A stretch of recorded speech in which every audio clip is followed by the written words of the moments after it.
सिद्धेश, मला सांग, थॅलेसेमिया म्हणजे नक्की काय?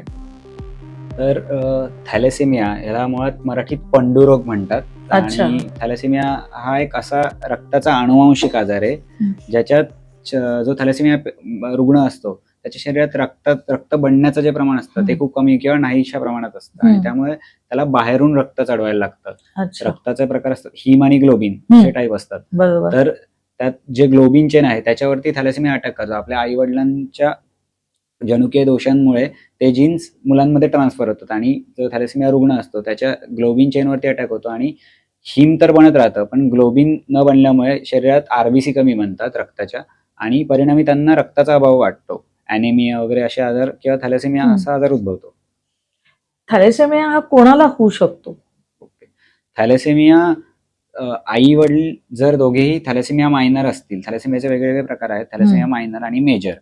तर मेजर जो असतो तो फटल डिसीज आहे, ज्याच्यात थॅलेसेमिया रुग्णाला दर 15 दिवसाला रक्त चढवायला लागतं, आयर्न चिलेशनच्या गोळ्या घ्याव्या लागतात, खूप त्रासदायक असतं. पण आयर्नच्या गोळ्या का घ्याव्या लागतात? आयर्न चिलेशनच्या गोळ्या यासाठी घ्यायला, जसं मी म्हणालो की हिम आणि ग्लोबिन हा. असे रक्ताचे प्रकार असतात. तर जो थॅलेसेमिया आहे हा ग्लोबिन चेनवरती अटॅक करतो, ज्याच्यामुळे आरबीसी कमी बनतात. पण हिम जे असतं ते शरीरात बनतच राहतं. अच्छा. हिम आपल्या शरीरात तर बनतं, पण बाहेरून पण त्याला दर 15 दिवसांना रक्त चढवतो, त्यातही हिम असतं. त्यामुळे जे लोह असतं, हिम असतं, आयर्नचं ओव्हरलोडिंग होतं बॉडीमध्ये आणि ते कुठे कुठे सॅच्युरेट होतं. जे आयर्न ओव्हरलोड होतं त्याला कुठेतरी बाहेर काढणं पण गरजेचं आहे, क्लॉट होऊ नये म्हणून. तर त्याच्या चिलेशनच्या गोळ्या घ्याव्या लागतात आणि त्या खूप कॉस्टली असतात. त्याचबरोबर त्याचा परिणाम लिव्हर, स्प्लीन ह्याही गोष्टींवरती खूप जास्त होतो आणि त्यामुळे बाकीचे जे डिसीज आहेत, करस्पॉन्डंट डिसीज, ते त्यांना होतात. आणि त्याचं मग थॅलेसेमियाच्या ट्रीटमेंट सोबत 15 दिवसांना रक्त चढवायचं आहे, त्याबरोबर त्यांना पॅरलली बाकीच्या डिसीजेस होऊ नयेत याच्यासाठी पण त्यांना वेगळ्या गोळ्या, त्याची ट्रीटमेंट घ्यावी लागते सोबत. अच्छा, बिकॉज ब्लड ट्रान्सफ्युजन केल्यामुळे किंवा रक्त दिल्यामुळे, दरवेळेला चढवल्यामुळे हे डिसीजेस होतात असं आहे? दरवेळेला होतं तसं नाही. ते थॅलेसेमिया मेजरच्या बॉडी टाईप वरती डिपेंड आहे की त्याची बॉडी, आता एखादी फॉरेन मटेरियल आपण आपल्या बॉडीमध्ये घेतोय तर ते कुठेतरी काहीतरी त्याचा परिणाम दाखवणार. बरोबर. असं होतं. आणि अच्छा, आता थॅलेसेमिया मेजर आणि मायनर, आता तू हे म्हणालास, मग जर पॅरेंट एखादा मायनर आहे आणि एखादा मेजर आहे, किंवा एक मायनर आणि दुसरा सुदृढ आहे, नॉर्मल आहे, मग ह्या कंडिशन मध्ये जे बाळ जन्माला येतं त्यांना थॅलेसेमियाचा धोका किती असतो? हो, चांगला प्रश्न आहे. तर आपण याचे वेगवेगळे टाईप बनवूयात, थॅलेसेमिया मायनर आणि नॉर्मल व्यक्ती. जर एखादा थॅलेसेमिया, मुळात थॅलेसेमिया मायनर काय असतो, तर थॅलेसेमिया मायनर हा एक अशा प्रकारे म्हणू शकतो की एका घरात दोन हे आहेत, वाघ आहेत. आपण एक वर्ग भरलेला आहे आणि तिथे एक वाघ आलाय, तो वाघ दिसतोय लोकांना तर आपण पळून जाऊ शकतो, वाघापासून बचाव करू शकतो. आणि दुसऱ्या वर्गात जो वाघ आहे तो दिसतच नाहीये. अच्छा. जर तो दिसत नाहीये तर कोणावरही अटॅक करेल. जो थॅलेसेमिया मायनर असतो हा मुळात त्या वाघासारखा आहे, तो दिसत नाही. जर थॅलेसेमिया मायनर पेशंट असतो त्याच्या शरीरात तो जीन कॅरी करतो स्वतः, पण तो कुठेही त्याचा परिणाम दिसत नाही. त्याला 15 दिवसांना रक्त चढवणं वगैरे असं काही करायची गरज नाही, असिम्प्टोमॅटिक असतो. हो, पूर्णपणे. पण तो फक्त जीन कॅरी करतो आणि तो पुढे पास ऑन करू शकतो. असा थॅलेसेमिया मायनर असतो. मग थॅलेसेमिया मायनर आणि नॉर्मल व्यक्ती यांनी जर लग्न केलं तर त्यांना जी होणारी मुलं आहेत त्यांना कुठल्याही प्रकारचा धोका नसतो. पण जर थॅलेसेमिया मायनर आणि दोन्ही आई वडील जर थॅलेसेमिया मायनर असतील तर त्यांना होणाऱ्या मुलांमध्ये 25% थॅलेसेमिया मेजर होण्याचं प्रमाण असतं. त्यातही 25% आहे. पण जो एक मुलगा असतो तो प्रत्येक वेळेस आपण जेव्हा मुलाचं बेबी प्लॅनिंग करतो तेव्हा तो धोका 25% असतोच. आणि जर थॅलेसेमिया मेजर झाला तर मग आपल्याला दर 15 दिवसांना रक्त चढवणं आणि इतर ज्या गोष्टी आहेत त्या मेडिकलला सामोरं जावं लागतं. आपण म्हणतो की आपण शहरात राहतो, पण गावाकडे किंवा ग्रामीण भागामध्ये ह्याचे परिणाम जास्त आहेत किंवा ह्याचे रुग्ण जास्त आहेत का आपल्या इथे पण दिसतात, आणि आहेत का असे कोणी रुग्ण तुला माहिती असलेले? हो, तर आता ह्याला जॉग्राफिकल हे म्हणण्यापेक्षा बरेचशा हे आहेत, जसं की सिंधी जमात, म्हणजे सिंधी लोक आहेत किंवा गुजराती, कच्छी, मारवाडी ह्या लोकांमध्ये प्रिव्हॅलंट खूप जास्त होता. पण तसंच आता भारत जो आहे तो कॅपिटल ऑफ थॅलेसेमिया असं म्हटलं जातं. अच्छा. कारण भारतात 4%, भारताच्या लोकसंख्येच्या 4% लोक हे थॅलेसेमिया मेजर आहेत आणि त्यात दर वर्षाला 10 ते 12 हजाराची वाढ होते. अच्छा. थॅलेसेमिया मेजर रुग्णांची. तर त्यामुळे त्याला ग्रामीण किंवा शहरी जो सिकल सेल आहे, थॅलेसेमिया सारखाच एक दुसरा आजार आहे ज्याला सिकल सेल म्हणतात, ज्यात जो आरबीसी असतो त्याचा शेप बदलतो आणि तर त्याचं प्रिव्हॅलन्स आहे ना, तो ग्रामीण भागात खूप जास्त आहे. पण थॅलेसेमियाचं असं ग्रामीण किंवा शहरीपेक्षा वेगवेगळ्या जमातींमध्ये थॅलेसेमिया मायनर एकत्र आल्यामुळे थॅलेसेमिया मेजरचं प्रमाण खूप जास्त वाढलेलं आहे आणि आता एकूण भारतच थॅलेसेमिया कॅपिटल असं म्हटलं जातं, कारण लोकसंख्येच्या ह्याच्यानुसार खूप जास्त प्रमाण आहे. जसं आपल्याला जॅकी श्रॉफ माहिती आहे, जॅकी श्रॉफ थॅलेसेमिया मायनर आहे, कळूनही नाही येत, दिसतही नाही. पंकज उदास म्हणून एक सिंगर होते, तेही थॅलेसेमिया मायनर होते. त्यांना नाव कमवायला किंवा कुठल्याही आजाराने थांबवलं नाही. थॅलेसेमिया म्हणजे दिसूनच येत नाही. आणि सगळ्यात मोठं एक उदाहरण आहे ज्याला थॅलेसेमियाचा ब्रँड अँबॅसेडर म्हणतात, ते म्हणजे अमिताभ बच्चन. अमिताभ बच्चन हे स्वतः थॅलेसेमिया मायनर आहेत आणि त्यांनी संपूर्ण भारताला याच्यावरती एक लेटर सुद्धा लिहिलेलं आहे, ज्यात त्यांनी स्वतः आवाहन केलेलं की मला थॅलेसेमिया होता आणि नशिबाने माझी जी पत्नी होती तिला थॅलेसेमिया मायनर नव्हता, त्यामुळे मी ह्यातून पुढे पास ऑन झालो, बचावलो, म्हणजे मुलं वाचली, पुढच्या पिढीला मी वाचवलं. पण तसंच मी भारताला पण आवाहन करतो की तुम्ही थॅलेसेमिया मायनर स्वतःचा स्टेटस चेक करून घ्या, की जेणेकरून तुम्हाला पुढे ह्याचा त्रास होणार आहे.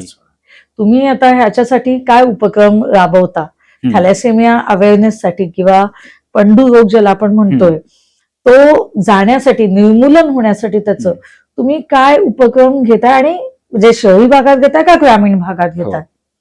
तर ह्याच्यात आपण बरा कसा होऊ शकतो आणि थांबवू कसा शकतो हे दोन वेगवेगळे विभाग करूया. ठीक आहे. तर थांबवू कसा शकतो ह्याच्यासाठी आम्ही एक समीकरण बनवलं की gap. So G stands for genetic counselling. म्हणजे जे दोन आई वडील आहेत त्यांना जेव्हा बेबी प्लॅनिंग करायचं आहे त्यावेळेस त्यांचं एएनसी क्लिनिक्समध्ये वगैरे त्यांचं काउन्सिलिंग केलं जातं. लग्नाच्या विवाह झाल्यानंतर त्यांना जेव्हा बेबी प्लॅनिंग करायचं तेव्हा त्यांना जेनेटिक काउन्सिलिंग केलं जातं आणि त्यात त्यांना सांगितलं जातं की मुळात थॅलेसेमिया काय, त्याचा तो कसा पुढे पास ऑन होतो आणि पुढच्या पिढीला तो किती त्रासदायक ठरू शकतो जर तुम्हाला तुमचा थॅलेसेमिया स्टेटस माहीत नसेल तर. हे जेनेटिक काउन्सिलिंग मध्ये केलं जातं आणि ज्याच्यात खूप म्हणजे जवळपास 25 ते 50% वाचू शकतात जर त्यांनी थॅलेसेमिया टेस्टिंग करून घेतली असेल. त्याच्यानंतर दुसरं असतं ते ए stands for antenatal counselling. Antenatal counselling हा त्याचीच थोडीशी पुढची पायरी आहे. ज्या महिला प्रेग्नंट आहेत आणि त्यांनी त्यावेळेस त्यांचं टेस्टिंग करून घेतलेलं नाहीये तर अँटीनेटल काउन्सिलिंग मध्ये काय केलं जातं की जो बेबी आहे तो कुठल्या मंथ मध्ये आहे त्याच्यावरती त्याचं जे हे आहे फ्लुइड आहे त्याच्यावरती त्याचं टेस्टिंग केलं जातं आणि त्यातून मग त्यांना सांगितलं जातं की मुलाचा जो स्टेटस आहे तो थॅलेसेमिया मायनर आहे, मेजर आहे, काय वयात. म्हणजे त्याच्यात वेगवेगळ्या प्रकारचं सीव्हीएस आणि ॲम्निओसेंट्रेसिस. तर सीव्हीएस म्हणजे जो बेबी आहे तो 10व्या किंवा 10व्या-12व्या महिन्यापर्यंत कळून येतं की 10व्या ते 12व्या आठवड्यापर्यंत ते जे फ्लुइड आहे त्याचं चेकअप केलं जातं आणि त्यातून आपल्याला कळतं की मुलाचा स्टेटस काय आहे. त्याच्यानंतर थोडंसं पुढे एक स्टेज पुढे गेलेला असेल तर 16व्या आठवड्यापर्यंत आपण ते चेक करू शकतो आणि अल्टिमेटली जो डिसिजन असतो तो पॅरेंट्सचा असतो की ह्याला पुढे कंटिन्यू करायचंय की नाही करायचंय. पण त्याचे जे मुळात परिणाम आहेत ते खूप सिव्हिअर असतात. जसं मी म्हणालो की जर थॅलेसेमिया मेजर बाळ जन्माला आलं तर त्याला पुढे दर 15 दिवसाला रक्त चढवणं आहे, प्लस आयर्न चिलेशनच्या गोळ्या घेणं, त्यात सोबत जे करस्पॉन्डिंग दुसरे जे आजार आहेत ते त्याच्यात त्यांना उद्भवतात आणि त्यामुळे त्याची ट्रीटमेंट सलग घ्यावी लागते. मुळात त्यांचं जे आयुष्य असतं ते खूप थॅलेसेमिया पेशंटचं जे आयुष्य असतं त्या दुसऱ्याच्या रक्तावर अवलंबून असल्यामुळे त्यांना खूप म्हणजे जवळपास 30 ते 32 वयापर्यंत ते जगतात. पण ज्यांची जिद्द चांगली असते किंवा त्यांना त्यांच्या बॉडीला ते सूट होतं ते खूप जास्त. आता आमच्याकडेच एक पेशंट आहे जो 65 इयरचा होता, थॅलेसेमिया मेजर सुद्धा, आणि ते ब्लड घेऊन जात होते 65 एज. सो असेही केसेस आहेत. पण prevention is better than cure हे आपण म्हणतो. तर टाळू शकतो. या विभागात आपण G stand for genetic counselling, A stand for antenatal counselling, ज्याच्यात आपण विवाह झाल्यानंतर दोन्ही पॅरेंट्सचं चेकअप करतो आणि कुठल्या स्टेजवरती काय आहे त्यानुसार आपण त्यांना सांगतो की तुम्ही बेबी प्लॅनिंग कसं करायचं किंवा त्यात. आणि त्याच्यात नंतर जो पी येतो तर पी स्टँड फॉर प्रीमॅरिटल काउन्सिलिंग किंवा प्रीमॅरिटल टेस्टिंग. ही सगळ्यात बेस्ट टेक्निक आहे ज्याच्यात आपण थॅलेसेमिया पूर्णपणे थांबवू शकतो लग्नाच्या अगोदर. तर प्रीमॅरिटल काउन्सिलिंग मध्ये आपण लग्नाच्या अगोदर दोन्ही जे पती पत्नी जे दोन्ही आहेत त्यांचं थॅलेसेमिया टेस्टिंग केलं जातं आणि टेस्टिंग करताना त्यांचं सीबीसी आणि एचपीएलसी ह्या 2 टेस्ट केल्या जातात, ज्यामुळे एचपीएलसी ही कन्फर्मेटरी टेस्ट असते, हिमोग्लोबिन टेस्ट. तर त्याच्यात थॅलेसेमिया कुठल्या ग्लोबिन चेनवरती कुठला थॅलेसेमिया आहे हाही प्रकार अगदी त्या टेस्टिंग मध्ये कळून येतो. त्यामुळे मी पण आता जेव्हा लोकांना आवाहन करतो तेव्हा सीबीसी आणि HPLC या दोन्ही टेस्ट करून घ्या असं आम्ही त्यांना आवाहन करतो, की ज्याच्यातून तुम्हाला कळून येईल तुमचा थॅलेसेमिया स्टेटस काय. एकदा तुम्हाला तुमचा थॅलेसेमिया स्टेटस कळाला आणि तुमचा जो दुसरा पार्टनर आहे त्याचा थॅलेसेमिया स्टेटस तुम्हाला माहिती असेल तर काहीच हरकत नाही. आता जसं तुम्ही मला म्हणालात की मेजर किंवा मेजर मायनर, तर जर तुम्ही थॅलेसेमिया मायनर असाल हे तुम्हाला कळालंय, तुमचा स्टेटस माहितीये, तर तुम्ही थॅलेसेमिया दुसऱ्या नॉर्मल व्यक्तीबरोबर तुम्ही लग्न केलं तरी पुढे हा जीन पासून नाही होणार. जर तुम्ही स्वतः थॅलेसेमिया मायनर नसाल तर तुम्हाला काही चिंताच नाही. तुम्ही थॅलेसेमिया मेजर सोबतही लग्न करू शकता, तुम्ही मायनर सोबतही लग्न करू शकता. असे ते प्रकार आहेत. तुमचं हे उपक्रम जे आहेत ते सध्या तुम्ही कुठे राबवलेले होतात आणि त्याचा फायदा काय झाला? तर वामनराव रक्त केंद्र अंतर्गत 2021 ते 23 मध्ये ठाणे ग्रामीण या भागात आपण 9,500 थॅलेसेमियाच्या टेस्टिंग केल्या आणि त्यात आपल्याला जवळपास 4 ते 5% थॅलेसेमिया मायनर रुग्ण सापडले. काही सिकल सेलचे होते आणि त्याचबरोबर अॅनेमिया वगैरे, साधा अॅनेमिया अशा प्रकारचे रुग्ण आपल्याला सापडले आणि त्यांचं आपण मग काउन्सिलिंग केलं गेलं की तुम्ही जेव्हा तुमचं लग्न केव्हा होणार आहे त्यावेळेस तुम्ही कशा पद्धतीने ते टाळू शकता, आजार थांबवू शकता आणि त्यात चांगल्या पद्धतीने अवेअर केलं गेलं हे मुळात महत्वाचं. त्यामुळे आपण काही अंशी जे थॅलेसेमिया 9,000-9,500 रुग्ण आहेत, मुलं आहेत, त्यांचं टेस्टिंग केलं आणि त्यांना सांगू शकलो की तुमचा स्टेटस काय आहे. तर यातही मुळात आम्ही केलं की सगळ्यांना कंपल्सरी सीबीसी आणि HPLC हे करणं भाग केलं.